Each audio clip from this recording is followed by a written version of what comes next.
Hai, Assalamualaikum. Anda sedang menonton Sekilas Fakta 16 November 2023 bersama saya, Pia Nadia.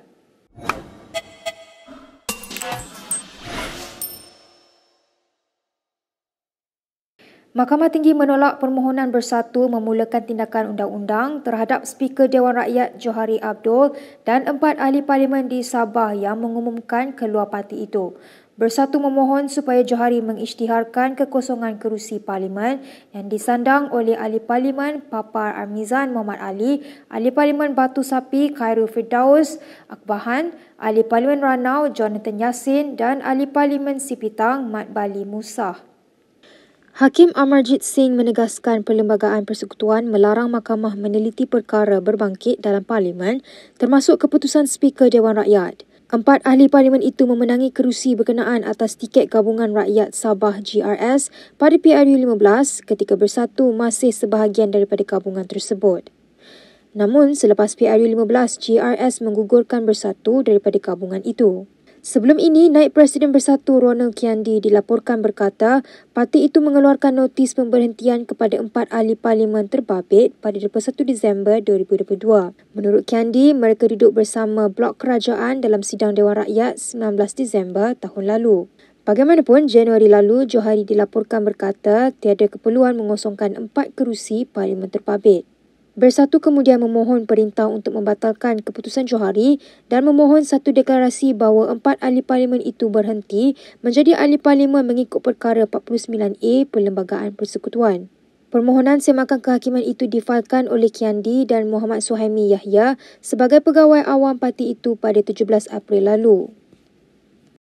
Hanya 3 daripada 4 ahli parlimen pembangkang yang telah menyatakan sokongan kepada Perdana Menteri Anwar Ibrahim meminta pertukaran kerusi di Dewan Rakyat. Menurut Speaker Dewan Rakyat, Johari Abdul kepada Malaysia kini, seorang lagi ahli parlimen masih belum memohon. Sejak 12 Oktober lepas, 4 ahli parlimen dari Bersatu iaitu ahli parlimen Kuala Kangsar, Iskandar Dizokainan Abdul Khalid, ahli parlimen Labuan Suhaili Abdul Rahman, ahli parlimen Gua Musang Muhammad Azizi Abu Naim dan ahli parlimen Jeli Zahari Kecik telah menyatakan sokongan kepada Anwar. Setakat semalam, hanya Suhaili, Muhammad Azizi dan Zahari yang dipindahkan kerusi mereka di Dewan Rakyat. Kesetiaan mereka terhadap Anwar masih belum teruji kerana tiada pengundian blok diadakan semasa mesyuarat Dewan Rakyat yang sedang berlangsung. Keempat-empat mereka masih kekal sebagai ahli parlimen kerana peruntukan anti lompat parti di bawah Perlembagaan Persekutuan mengatakan seorang ahli parlimen tidak secara automatik kehilangan kerusi kerana menyokong Perdana Menteri yang bukan daripada parti mereka. Di bawah perkara 49A, ahli parlimen yang dipilih sebagai ahli parti hanya akan kehilangan kerusi jika mereka berhenti menjadi ahli parti itu. Bagaimanapun, ahli parlimen yang dipecat daripada parti mereka dikecualikan daripada kehilangan kerusi. Bersatu telah menggantung keahlian Iskandar dan Suhaili masing-masing selama 4 dan 6 tahun. 2 lagi ahli parlimen telah dirujuk ke jawatan kuasa disiplin parti itu. Sementara itu, Ketua Penerangan PAS Ahmad Fadli Syahari berharap ahli parlimen dari Bersatu yang beralih sokongan menarik balik keputusan mereka. Mengulas lanjut, Ahmad Fadli berkata tindakan 4 ahli parlimen berkenaan harus dilihat sebagai tindakan individu. Ia bukan isu parti. Saya yakin Bersatu telah sedang dan akan mengambil langkah sewajarnya untuk mengekang aktiviti tersebut. Ia merupakan tindakan-tindakan individu dan individu ini tidak boleh dikaitkan dengan parti. Ya, kita kecewa tetapi kita harapkan supaya mereka yang pergi ke seberang sana dapat menimbangkan semula tindakan mereka untuk menarik balik apa yang telah mereka laksanakan. Dan yang paling penting, ia merupakan suatu bukti yang menunjukkan bahawa kerajaan yang ada pada hari ini adalah kerajaan yang tidak tahu malu.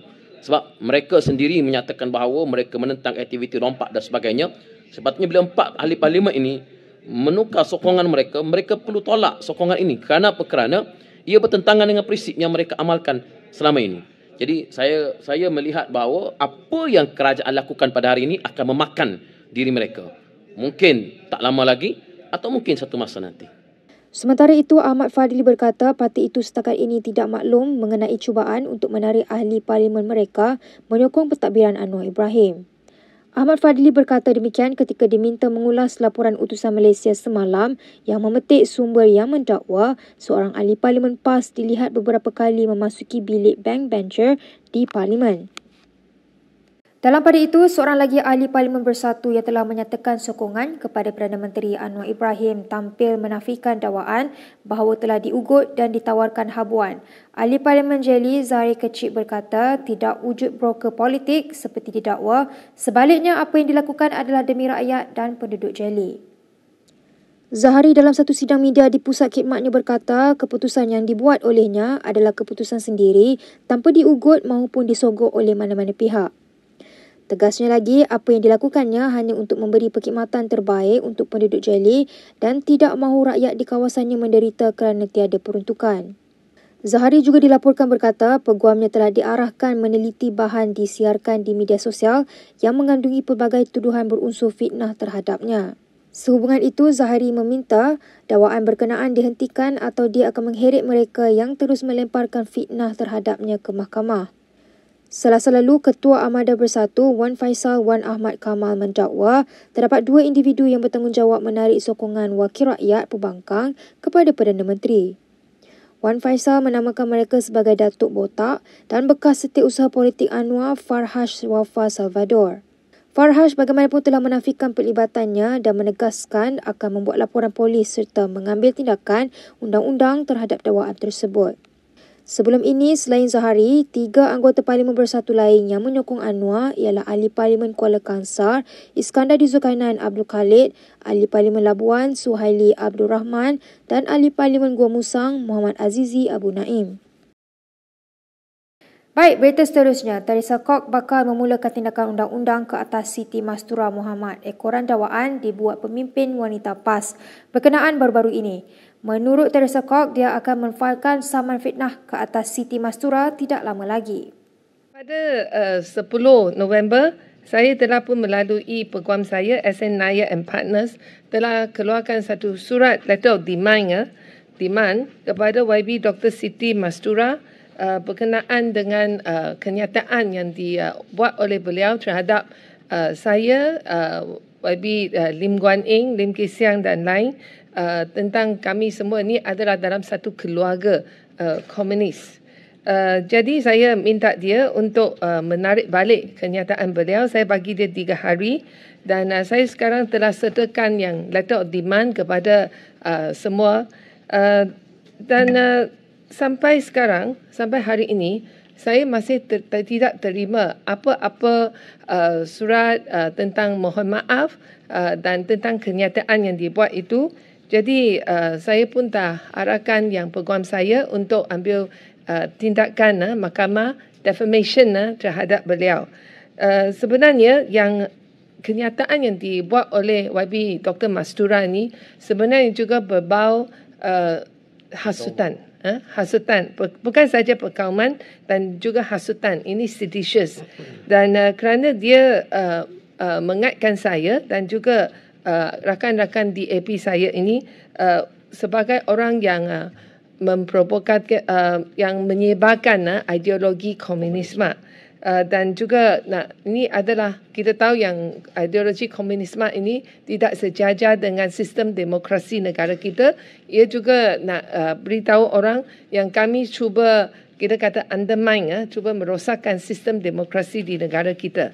Jadi ini adalah selepas kesemua yang berlaku sejak dia keluarkan kenyataan itu sampai sekarang kita tidak lihat dia tarik balik kenyataan yang berbau agama, berbau perkauman agama dan juga yang hasutan itu. Jadi itu sebab bagi saya adakan sidang apa ini untuk menyatakan sekarang tindakan mahkamah akan dimulakan oleh peguam saya terhadap beliau. Baru-baru ini, tular ucapan dibuat Siti Mastura yang mendakwa Teresa Kok mempunyai hubungan persaudaraan dengan isteri pengerusi DAP, Betty Chew. Siti Mastura juga membuat dakwaan beberapa pemimpin kanan DAP termasuk Setiausaha Agung parti itu, Anthony Loke, naik presidennya Nga Kor Meng dan Ahli Parlimen Beruas Nge Ko Ham ada pertalian kekeluargaan. Sementara itu, bekas Ketua Penerangan Bersatu Wan Saiful Wan Jan hari ini mencabar pengerusi DAP Lim Guang Eng untuk menyaman BN berhubung dakwaan yang terkandung dalam buku kecil kempen PRU 15 gabungan politik itu. Ialah sebenarnya perkara ini bukan ditimbulkan oleh rakan-rakan daripada Perikatan Nasional. Asal usul perkara ini adalah satu dokumen yang diterbitkan di bawah nama Bahan Kempen Komunikasi Barisan Nasional. Jadi ini satu dokumen rasmi yang diterima oleh pemimpin-pemimpin UMNO peringkat akar umbi sempena kempen pilihan raya umum ke-15 tahun lalu. Jadi sekejap lagi Saudara Zul Amali akan menceritakan sedikit mengenai isu ini. Tapi dalam dokumen ini yang diedarkan secara rasmi ini, dicetak pun secara boleh tahanlah dari segi kualitinya. Kandungan tu saya tak pastilah, kertas tu ada kualiti. Tapi kandungannya saya petik dalam ni yang mengatakan bahawa kaitan DAP dan Parti Komunis ini datangnya daripada Barisan Nasional. Dalam muka surat 129 dan 130 ada topik fahaman komunis. DAP adalah komunis. Saya baca DAP adalah komunis. Persamaan dalam perjuangan antara DAP dan PKM adalah cerita-cerita semua ni. Kemudian mengenai salah silah keluarga Chin Peng dalam kurungan pengasas PKM. Saya baca supaya tak ada kekeliruan di sini. Chin Peng adalah pengasas Parti Komunis Melaya. Beliau merupakan sepupu kepada Lim Kit Siang dan Lee Kuan Yew. Pengerusi DAP Perak, Ngeh Ko Ham dan dia tulis Ngeh Koming, salah ni, adalah anak saudara kepada Chin Peng. Anthony Lok, DAP Negeri Sembilan, adalah anak dua sepupu kepada Chin Peng. Teresa Kok adalah sepupu kepada isteri Lim Kit Siang. Jadi sekiranya ada apa-apa tindakan yang hendak diambil, saya menggesa pihak-pihak daripada DAP ini supaya berlaku adil, dan kalau nak ambil tindakan undang-undang, pastikan dia ambil tindakan undang kepada mereka yang mencetak dan mengedar buku ini. Ini isu sebenarnya.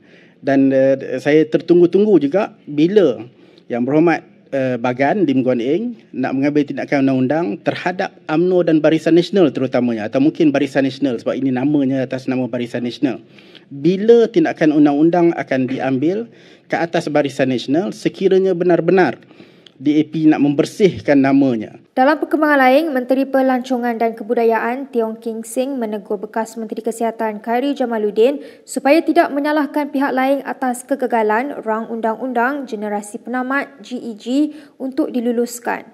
Dalam satu kenyataan, Tiong berkata Khairi membentangkan rang undang-undang pada Julai 2022 yang tidak berperlembagaan dan tidak boleh dikuatkuasakan. Menurut Tiong, rang undang-undang itu digubal secara tergesa-gesa dan mengandungi banyak kelemahan yang akan menimbulkan masalah lain jika diluluskan. I want to remind bekas Menteri Kesihatan Khairi, tolonglah tanya you sendiri, apa you sudah buat untuk nation. Kalau you tak ada buat, you punya kesilapan, jangan marah lain orang. Janganlah kutuk menteri-menteri yang bagi pandangan atau di pandangan atas ini merokok. Please find out more detail before you talk. Daripada parlimen dia sebagai jawab, saya sudah tanya dia soalan. Mula-mula dia jawab, lepas itu tanya lebih, dia tidak mau jawab sudah. Saya sudah kasih tahu, satu dunia tak boleh buat. New Zealand sampai hari ini pun tak boleh buat. Kenapa kita tidak mau fikir satu cara yang terbaik, paling mesra kepada rakyat, mengajar sama dia orang, daripada pendidikan. Saya cadang, kita daripada kindergarten, kita bagi tahu, pelan-pelan kita kasih brainwash pun boleh, kita bagi tahulah, jangan merokok, kenapa boleh tidak merokok. Tiong berkata dia telah meminta Khairi menunjukkan bukti di Parlimen untuk menyokong dakwaan bahawa kumpulan B40 adalah majoriti yang terjejas oleh kanser, penyakit jantung dan penyakit paru-paru melibatkan merokok. Tapi dia orang bawah sekarang semua orang kanser mati, semua orang daripada merokok. Ini saya tidak setuju. Ada orang breast cancer, ada orang kolon cancer. Tapi ini ada punya, saya dipaham berapa kanser. Ada punya duduk dalam rumah, breast cancer, tapi dia tidak keluar, jarang keluar. Saya boleh kata, Khairi, you are failure as a minister. You never set up the research center to do the research. Where and why? Now the nation has so many cancer. Daripada mana? Saya tanya dia sebagai menteri. Apa dia sudah buat untuk negara kita? Apa dia sudah buat untuk orang punya kesihatan? Semalam, Khairi menyalahkan Menteri Menjaga Portfolio Undang-Undang Azalina Osman Said, Tiong dan The Gaffer dipercayai merujuk kepada Perdana Menteri Anwar Ibrahim kerana menurutnya menghalang rang undang-undang itu.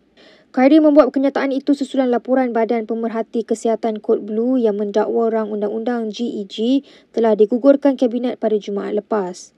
Ia selepas dinasihatkan oleh Peguam Negara Ahmad Tahriruddin Mohamad Saleh bahawa peruntukan GEG dalam rang undang-undang tersebut adalah tidak berperlembagaan kerana ia melanggar Artikel 8 Perlembagaan Persekutuan yang menjamin kesaksamaan di sisi undang-undang. Pemimpin nombor 1 Bersatu Perlis hari ini secara terbuka mengecam Menteri Besar Negeri itu, ekoran namanya, sekali lagi tercicir daripada pelantikan sebagai Exco. Abu Bakar Hamzah menganggap Muhammad Syukri Ramli tidak menghormati pemimpin sendiri kerana tidak mengendahkan surat sokongan diberi pengurusi PN Muhyiddin Yassin. Dipetik media selepas majlis mengangkat sumpah Exco di Arau hari ini, Abu Bakar berkata selain diketepikan oleh Muhammad Syukri, dia mendakwa terdapat pemimpin tertentu dalam Bersatu di Perlis mengkhianatinya. Untuk rekod, PAS dan Bersatu merupakan antara parti komponen yang membentuk PN. Selain Muhyiddin, Presiden PAS Abdul Hadi Awang pula dilantik sebagai timbalan pengerusi. Hari ini, 2 adun baru dilantik menganggotai kerajaan negeri yang dipimpin Muhammad Syukri manakala seorang penyandang digugurkan. Berikut beberapa lagi ringkasan berita untuk hari ini.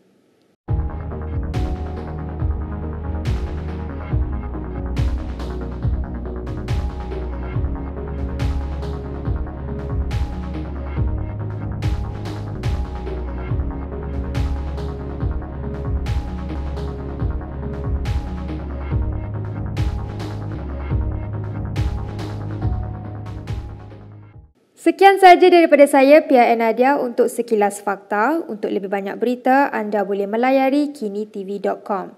Anda juga boleh mengikuti kami di Instagram, Twitter, YouTube dan Facebook. Salam hormat dan jumpa lagi.